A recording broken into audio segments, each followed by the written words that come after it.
Hi everyone, in front of me I've got Samsung Tab S10 Lite, and let me share with you how to turn off running apps on this device.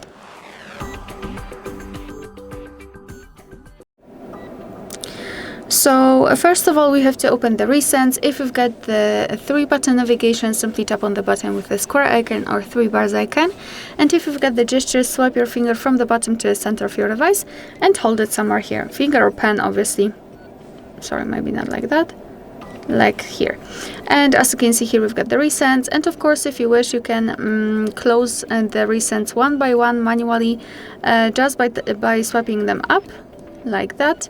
But if you've got a lot of apps open, just tap on clear all, so your device will automatically turn them off. Of course, we can open the recents to check, and here we've got no recent items, which means that we just successfully closed all background apps.